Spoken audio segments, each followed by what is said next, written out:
तो चलो भाई पशु परिचर वालों तैयार हो जाओ आज की इस मैराथन के लिए। तो आज की इस मैराथन के अंतर्गत अपन जितने भी क्वेश्चन करने वाले हो सारे के सारे राजस्थान जीके के क्वेश्चन होंगे। आप सबको पता है कि पशु परिचर एग्जाम के अंतर्गत 50 क्वेश्चन अपने राजस्थान जीके के आएंगे, जिसमें से हिस्ट्री और कल्चर के 25 क्वेश्चन आएंगे और ज्योग्राफी के 25 क्वेश्चन आएंगे, ठीक है, नए सिलेबस के अनुसार। तो आपको जो मैं क्वेश्चन कराने वाला हूँ सारे के सारे प्रीवियस ईयर के क्वेश्चन होंगे। सारे प्रीवियस ईयर के इसलिए करा रहा हूँ क्योंकि अपने 2024 का भी ट्रेंड चल रहा है। आरएसएस बोर्ड के द्वारा जितने भी एग्जाम कराए गए, चाहे सीईटी का ग्रेजुएशन का पेपर हो चाहे 12th लेवल वाला पेपर हो, उसमें सारे के सारे प्रीवियस ईयर के क्वेश्चन आ रहे हैं किसके, राजस्थान जीके के। यानी कि राजस्थान जीके पूरी की पूरी रिपीटेड पूछी जा रही है, जो बार बार एग्जाम में पूछी हुई है। तो इस वीडियो के अंतर्गत मैं ऐसे क्वेश्चन कराऊंगा जो कि 10 से 12 एग्जाम के अंतर्गत बार बार रिपीटेड क्वेश्चन है और मोस्ट इंपॉर्टेंट है, ठीक है। तो सारे के सारे जो क्वेश्चंस है वो आपकी एग्जाम के लिए बहुत ज़्यादा इंपॉर्टेंट होने वाले हैं। वीडियो बहुत ज़्यादा इंपॉर्टेंट है, बिना स्किप के आपको पूरा वीडियो देखना है, ठीक है। अब बिना किसी देरी के वीडियो स्टार्ट करते हैं। अगर अभी तक चैनल को सब्सक्राइब नहीं किया तो चैनल को सब्सक्राइब कर दीजिए। तो आज का हमारा जो पहला क्वेश्चन है वह है माही परियोजना से लाभान्वित होने वाला जिला कौन सा है। देखो, माही परियोजना चल रही है माही नदी पर, ठीक है। इसके एग्जाम में इतने क्वेश्चन बनते हैं कि बार बार नदियों में से माही नदी बहुत ज़्यादा इंपॉर्टेंट हो जाती है, ठीक है। तो सबसे पहले तो माही नदी कहाँ पर बहती है, तो आपको ध्यान रख लेना। एक क्वेश्चन तो इसका पूछा जाता है, जैसे ये राजस्थान का मैप है तो माही नदी ऐसे जाती है, ठीक है। तो यहाँ से जाती है कर्क रेखा। तो एक एग्जाम में पूछा जाता है कि विश्व की एकमात्र ऐसी नदी जो कि कर्क रेखा को 2 बार काटती है तो कौन सी हो जाएगी, माही नदी हो जाएगी। एक तो ये एग्जाम में पूछा जाता है। इसके बाद में पूछा जाता है कि माही नदी कौन कौन से जिलों में से बहती है, तो ध्यान रख लेना ये वागड़ क्षेत्र में बहती है। कहाँ पर बहती है, वागड़ क्षेत्र में, जिसमें अपने कौन कौन से आ जाते हैं, बांसवाड़ा आ जाता है, डूंगरपुर आ जाता है और उदयपुर आ जाता है, ठीक है। इसके बाद में इनकी बॉर्डर पे बहती है कुल मिलाकर के, बांसवाड़ा में से तो मेन बहती है। इसके बाद में बोल रहा है कि माही परियोजना से लाभान्वित होने वाला जिला कौन सा है, तो बांसवाड़ा हो जाएगा, क्योंकि कोटा में से बहती नहीं है, बूंदी में से नहीं बहती और झालावाड़ में से भी नहीं बहती, ठीक है। तो कुल मिलाकर के इससे लाभान्वित जिला कौन सा हो गया, बांसवाड़ा हो गया। अब देखो, माही नदी से संबंधित 1-2 क्वेश्चन और है जो कि बार बार अभी स्टेनोग्राफर के पेपर में भी पूछा गया था कि इस पे कौन सी परियोजना चल रही है, माही बजाज सागर परियोजना, ठीक है। इस पर बजाज सागर बांध बना हुआ है जो कि राजस्थान का सबसे बड़ा बांध है। ध्यान रख लेना, भराव क्षमता के आधार पर राजस्थान का सबसे बड़ा बांध है। इसके बाद में पढ़ते हैं अपन कि इस पर एक और बांध बना हुआ है माही नदी पर, कौन सा, एक है पिकअप कागदी बांध। कौन सा बांध है, पिकअप कागदी बांध है, जो कि उदयपुर में बना हुआ है पिकअप कागदी बांध। ये भी अपने सीईटी एग्जाम में पूछा हुआ क्वेश्चन है, ठीक है। तो कुल मिलाकर के इस पे 3 बांध बने हुए हैं, एक तो माही बजाज सागर बांध, एक पिकअप कागदी बांध और एक कडाना बांध। कडाना बांध गुजरात में, इसलिए मैं इसमें नहीं बताया, ठीक है। इसके बाद में बढ़ते हैं क्वेश्चन नंबर 2 की ओर। क्वेश्चन नंबर 2 क्या कहता है, राजस्थान में निम्न में से कौन सी रबी की फसल नहीं है। देखो, अभी ट्रेंड में चल रहा है, सीईटी की जितने भी शिफ्ट हुई थी उसमें भी रबी की फसल और खरीफ की फसल पूछ रहा था। तो पशु परिचर एग्जाम के लिए भी ये क्वेश्चन इंपॉर्टेंट हो जाता है। तो कौन सी रबी की फसल नहीं है, बताओ भाई साहब। सीधा सीधा पता चल रहा है, गेहूं, जौ और चना तो रबी की फसल है, बाजरा खरीफ की फसल है, ठीक है। बाजरा कौन सा है, खरीफ की फसल है। इसके बाद में आगे बढ़ते हैं क्वेश्चन नंबर 3 की ओर। क्वेश्चन नंबर 3 है, राष्ट्रीय सरसों अनुसंधान केंद्र कहाँ पर स्थित है। बहुत बार एग्जाम में पूछा हुआ है, 100 बार एग्जाम में पूछा होगा कम से कम। राष्ट्रीय सरसों अनुसंधान केंद्र कहाँ पर स्थित है, सेवर भरतपुर में स्थित है। देखो, सरसों का कुछ भी क्वेश्चन आ जाए आपको भरतपुर याद रख लेना, सेवर भरतपुर, ठीक है। इसके बाद में आगे बढ़ते हैं क्वेश्चन नंबर 4 की ओर। जो पशुधन है उससे रिलेटेड क्वेश्चन है, पशुधन गणना के रिलेटेड। पशुधन गणना 2019 के अनुसार राजस्थान में सर्वाधिक भैंसों की संख्या वाला जिला कौन सा है। तो ध्यान रख लेना, राजस्थान में सर्वाधिक जो भैंसें हैं वो जयपुर में पाई जाती है। चाहे कोई सी भी पशु गणना आ जाए, आपको ध्यान रखना है सर्वाधिक भैंसें जयपुर में पाई जाती है। ये क्वेश्चन पशु परिचर एग्जाम के लिए मोस्ट इंपॉर्टेंट है। इसके बाद में क्वेश्चन नंबर 5। क्वेश्चन नंबर 5 क्या कहता है, निम्न में से कौन सी एक मीठे पानी की झील नहीं है। देखो, खारी पानी की झील और मीठे पानी की झील एग्जाम में पूछी जाती है। तो बताओ भाई साहब, कौन सी मीठे पानी की झील नहीं है। यानी कि सीधी सीधी सी बात है भाई, कौन सी खारी पानी की झील है, पहचान लो फटाफट आराम से। ऑप्शन देखो, तो इसमें से हो जाएगा तालछापर झील। कौन सी है, तालछापर झील कहाँ पर है, चूरू जिले में स्थित है और ये एक खारे पानी की झील है, ठीक है। पिछोला झील उदयपुर में, ये मीठे पानी की झील है। आना सागर झील अजमेर में, ये भी मीठे पानी की झील है। पुष्कर झील अजमेर में, ये भी मीठे पानी की झील है, ठीक है। तालछापर झील एक खारे पानी की झील है। इसके बाद में देखो क्वेश्चन नंबर 6 क्या कहता है, निम्नलिखित में से कौन सी कृषि जलवायु प्रदेश में बाजरा बोया जाता है। देखो, सबसे पहला क्वेश्चन तो एग्जाम में यही पूछा जाता है कि राजस्थान में कितने कृषि जलवायु प्रदेश है। तो राजस्थान में टोटल 10 कृषि जलवायु प्रदेश है, ठीक है। ये एग्जाम में बहुत ज़्यादा पूछा जाता है। इसके बाद में पूछ रहा है कि कौन से कृषि जलवायु प्रदेश में बाजरा बोया जाता है। अपन सभी जानते हैं कि बाजरा कौन से कृषि जलवायु प्रदेश में बोया जाता है, आराम से ऑप्शन देख के बताओ। तो ध्यान रख लेना, जो बाजरा बोया जाता है वो अपने पश्चिमी राजस्थान की तरफ बोया जाता है, इधर के इलाके में, ठीक है।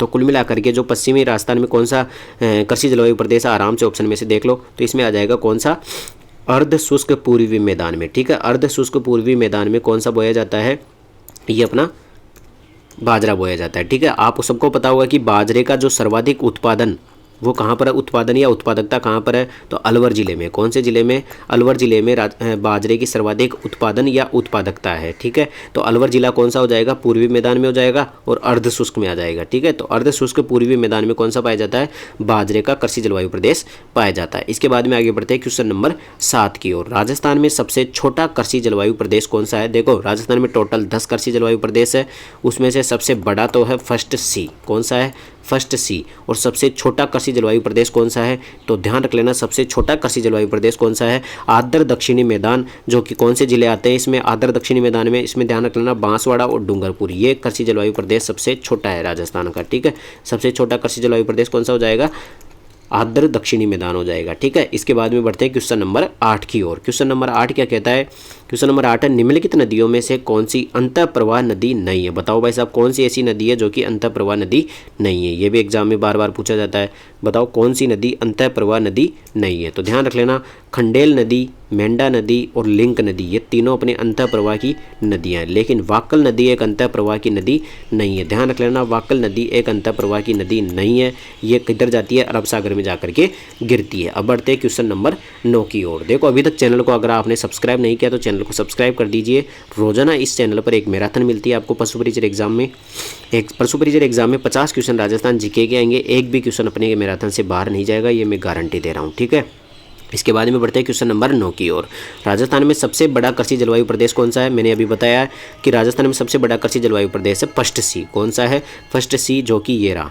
ठीक है, इसमें आता है अति शुष्क आंशिक सिंचित क्षेत्र। अति शुष्क आंशिक सिंचित क्षेत्र जिसमें जैसलमेर का इलाका, बाड़मेर का इलाका आ जाता है। ठीक है, तो सबसे बड़ा कृषि जलवायु प्रदेश यही है, क्योंकि हम जानते हैं कि जैसलमेर बाड़मेर का सबसे ज़्यादा क्षेत्रफल है, तो सबसे बड़ा कृषि जलवायु प्रदेश भी यही हो जाएगा। ठीक है, इसके बाद में बढ़ते हैं क्वेश्चन नंबर 10 की ओर। निम्न में से कौन सी नदी सांबर झील में मिलती है। देखो जो सांबर झील है ना, इसके अंतर्गत 4 नदियां आकर के गिरती है, 4 नदियां आकर के सांबर झील में गिरती है। तो ये पूछ रहा है कि कौन सी ऐसी नदी है जो कि सांबर झील में गिरती है। तो इनमें से देखो चंबल तो नहीं गिरती है, बेड़च भी नहीं गिरती है, आऊ भी नहीं गिरती है, मेंढा नदी गिरती है। कौन सी गिरती है, मेंढा नदी।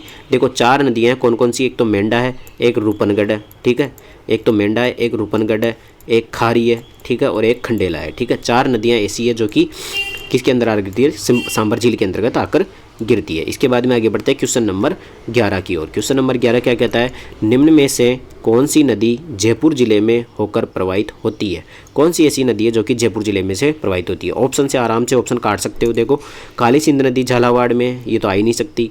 झोझड़ी नदी कहाँ पर है, नागौर से किधर जाती है, लूणी नदी में जाती है, ये भी नहीं मिल सकती। सोम नदी किधर जाती है, अपने माही नदी में जाती है, ये भी नहीं मिल सकती। बाणगंगा नदी कहाँ से उद्गम होता है, इसका जयपुर से उद्गम होता है, तो जयपुर में से यही प्रवाहित होगी। सीधी सी बात है, 4 ऑप्शन से अपन ने क्वेश्चन को कर लिया। इसके बाद में बढ़ते हैं क्वेश्चन नंबर 12 की ओर। नीचे दिए गए राजस्थान के जिलों में से किसकी सीमा पाकिस्तान से लगती है। कौन सी, अच्छा पाकिस्तान से नहीं लगती है। पाकिस्तान से कौन सी नहीं लगती है, श्री गंगानगर की लगती है, जैसलमेर की भी लगती है, बाड़मेर की भी लगती है, जोधपुर की नहीं लगती है। ठीक है, तो पाकिस्तान से सीमा किसकी नहीं लगती है, जोधपुर की नहीं लगती है। अब नए जिलों के अनुसार आपको केवल अनूपगढ़ एक याद रखना भाई, इसकी लगती है। और फलोदी को लेकर के आपको बिल्कुल भी डाउट में मत रहना, ऐसा क्वेश्चन अभी तक एग्जाम में पूछा नहीं जाएगा जब तक कि अपने एनसीईआरटी की किताबों में नहीं छप जाता। ठीक है, तो आप नो टेंशन रहो। इसके बाद में क्वेश्चन नंबर 13 की ओर। क्वेश्चन नंबर 13 क्या कहता है, निम्नलिखित युग्मों में से कौन सा सही सुमेलित नहीं है। बताओ भाई साहब, एक तरफ तो वन्य जीव अभ्यारण्य दे रखा है और कौन सा जिला दे रखा है, तो आराम से मिलान चिन्ह करो कौन सा सुमेलित नहीं है। देखो जो आपको आता है उनको आराम से देखते जाओ। सबसे पहले तो ताल छापर वन्यजीव अभ्यारण्य चूरू में, आप सबको पता है, बिल्कुल सही बात है।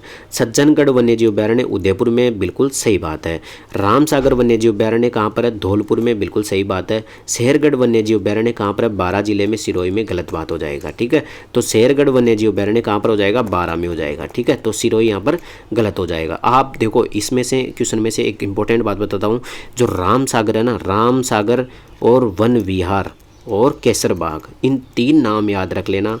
ये तीनों के तीनों कहाँ पर है, धौलपुर के अंतर्गत है। ये एग्जाम में बहुत ज़्यादा पूछे जाते हैं। ठीक है, तो धौलपुर के तीनों वन्यजीव अभ्यारण्य आपको याद रखने हैं, रामसागर, वन विहार, और कौन सा केसर बाग। ठीक है, अब बढ़ते हैं क्वेश्चन नंबर 14 की ओर। क्वेश्चन नंबर 14 क्या कहता है, आगूचा गुलाबपुरा खनन क्षेत्र निम्नलिखित में से किस जिले में स्थित है। बताओ भाई साहब, आगूचा गुलाबपुरा खनन क्षेत्र, आगूचा गुलाबपुरा खनन क्षेत्र कौन से जिले में स्थित है। बताओ भाई साहब, ये हो जाएगा भीलवाड़ा जिले में। ध्यान रख लेना, ये अपने खनन से इंपॉर्टेंट क्वेश्चन है कि आगूचा गुलाबपुरा खनन क्षेत्र कहाँ पर स्थित है, ये भीलवाड़ा में स्थित है। ठीक है, आगूचा और गुलाबपुरा।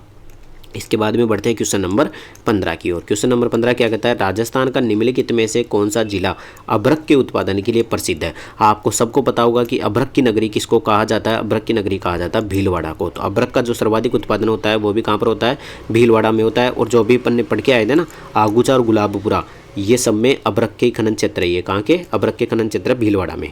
इसके बाद में क्वेश्चन नंबर 16। क्वेश्चन नंबर 16, निम्नलिखित में से कौन सी पर्वत चोटियाँ उनकी ऊंचाई के अवरोही क्रम में सही है।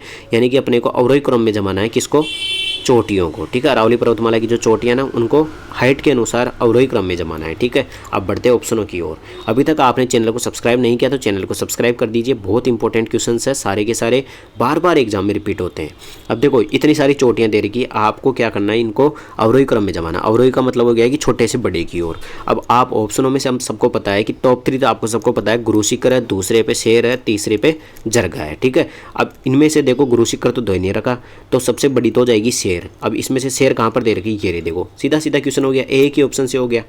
ठीक है, तो इसमें दे रखा था अवरोही क्रम में जमाना है, तो सबसे बड़ी कौन सी हो जाएगी, इनमें शेर हो जाएगी। ठीक है, यानी कि छोटे से बड़े की, अवरोही क्रम में जमाना है, उल्टा उल्टा उल्टा उल्टा, अवरोही क्रम में जमाना है, यानी कि बढ़ते से छोटे की ओर जमाना है। तो सबसे बड़ी तो कौन सी हो जाएगी, शेर हो जाएगी। तो सबसे बड़ी कौन सी हो जाएगी, शेर हो जाएगी। फिर भी क्वेश्चन आराम से हो गया। ठीक है, शेर सबसे बड़ी अपनी चोटी है, उसके बाद में फिर कौन सी आ जाएगी, जरगा हो जाएगी। वैसे तो इसने ऑप्शन ये डिलीट हुआ था क्वेश्चन, क्योंकि इसमें सबसे पहले शेर होगी, फिर जरगा होगी, इसके बाद में देलवाड़ा होगी, फिर अचलगढ़ होगी। ठीक है, तो ये क्वेश्चन डिलीट था। वैसे आपको याद रखनी है, सबसे ऊंची है गुरु शिखर 1722 मीटर है, दूसरे पे है शेर, तीसरे पे है जरगा। ठीक है, ऐसे आपको, और चौथे पे है देलवाड़ा। ठीक है, इन सबको ढंग से याद कर लेना। इसके बाद में आगे बढ़ते हैं क्वेश्चन नंबर 17 की ओर। क्वेश्चन नंबर 17 क्या कहता है, क्वेश्चन नंबर 17 है, निम्न में से कौन सी नदी का अपना संपूर्ण प्रवाह राजस्थान में ही सीमित है। यानी कि ऐसी कौन सी नदी है जो कि पूरी की पूरी राजस्थान में बहती है। आराम से ऑप्शन में देखो, बनास नदी पूरी की पूरी राजस्थान में बहती है। सही बात है, बिल्कुल। ठीक है, माही नदी गुजरात में भी बहती है, चंबल नदी मध्य प्रदेश से आती है, लूनी नदी अपन जानते हैं गुजरात में जाकर के भी बहती है। ठीक है, तो कौन सी नदी हो जाएगी, बनास नदी पूरी की पूरी राजस्थान में बहती है। इसके बाद में क्वेश्चन नंबर 18, रावतभाटा आणविक ऊर्जा संयंत्र निम्न में से किस जिले में स्थित है। आप सबको पता है कि राजस्थान का एकमात्र परमाणु ऊर्जा संयंत्र कौन सा, रावतभाटा। ये कौन से जिले में स्थित है, ये अपने चित्तौड़गढ़ जिले में स्थित है। आपको खासियत बता देता हूँ, जैसे ही राजस्थान का मैप देखते हो आप, ठीक है, इसमें से ऐसे ऐसे करके नीचे आता है, तो अपना चित्तौड़गढ़ जिला इधर भी आता है और इधर भी आता है। तो इधर वाला ही का ना जो टुकड़ा है दूसरा चित्तौड़गढ़ का, उसी के अंतर्गत रावतभाटा परमाणु ऊर्जा संयंत्र है। ठीक है, तो रावतभाटा परमाणु ऊर्जा संयंत्र कहाँ पर स्थित है, चित्तौड़गढ़ में स्थित है। अब आप मुझे बताओगे कि जो रावतभाटा परमाणु ऊर्जा संयंत्र है, इसमें जो पानी की व्यवस्था की जाती है वो कौन से बांध से की जाती है, ये भी एग्जाम में पूछा हुआ क्वेश्चन है। इसके बाद में बढ़ते हैं क्वेश्चन नंबर 19 की ओर। क्वेश्चन नंबर 19 है, एरिडोसोल राजस्थान के जलवायु क्षेत्रों में मिलती है। देखो, एरिडोसोल कुछ नहीं होती, अपनी जो मिट्टी है ना उसको वैज्ञानिक आधार पर 5 भागों में बांटा गया है, उसमें से एक है कौन सी, एरिडोसोल मिट्टी। अब आपको बताना है कि कौन से क्षेत्र में एरिडोसोल पाई जाती है, तो आपको हिंट दे देता हूँ, पश्चिमी क्षेत्र में पाई जाती है। पश्चिमी क्षेत्र के आधार पर आप ढूंढ लो कि अर्ध शुष्क में पाई जाती है या फिर शुष्क में पाई जाती है। तो ध्यान रख लेना, जैसे आपका ये डाउट क्लियर कर देता हूँ। ये अपना राजस्थान का मैप है, इसमें से ये देखे, ये तो पूर्वी राजस्थान हो गया, ये पश्चिमी राजस्थान हो गया इधर वाला। ठीक है, इसके बाद में देखो, इतना सा इलाका है जिसको शुष्क बोला जाता है और बाकी इसको अर्ध शुष्क बोला जाता है। तो जो ये इतना सा इलाका ना शुष्क वाला, इसमें पाई जाती है एरिडोसोल। कौन सी पाई जाती है, एरिडोसोल। और ये जो अर्ध शुष्क वाला इलाका ना, इसमें पाई जाती है कौन सी, एंटीसोल। ठीक है, तो कुल मिलाकर के एरिडोसोल पाई जाती है शुष्क वाले इलाके में। कौन से में, शुष्क पश्चिमी मैदान में। इसके बाद में आगे बढ़ते हैं क्वेश्चन नंबर 20 की ओर। क्वेश्चन नंबर 20 है, राजस्थान में लाल लोम मृदा पाई जाती है। बताओ भाई साहब, लाल लोमी मिट्टी कहाँ पर पाई जाती है, राजस्थान में लाल लोमी मिट्टी कहाँ पर पाई जाती है। आराम से ऑप्शन देखो, लाल लोमी मिट्टी कहाँ पर पाई जाती है। तो इसका आंसर हो जाएगा उदयपुर में। कहाँ पर पाई जाती है? मेन तो पाई जाती है बांसवाड़ा डूंगरपुर में, ठीक है, लेकिन पास में कौन सा हो गया? उदयपुर भी हो गया, तो उदयपुर में भी आ जाएगा, ठीक है। तो कुल मिलाकर के लाल लोमी, लाल रंग की मिट्टी कहाँ पर पाई जाती है? उदयपुर में पाई जाती है। इसके बाद में क्वेश्चन नंबर 21 क्या कहता है? देखो भाई साहब, क्वेश्चन नंबर 21 है, निम्नलिखित में से वह जिला जहाँ 3 नदियों का संगम होता है। बताओ भाई साहब, ऐसा कौन सा जिला है जहाँ पर 3 नदियों का त्रिवेणी संगम होता है?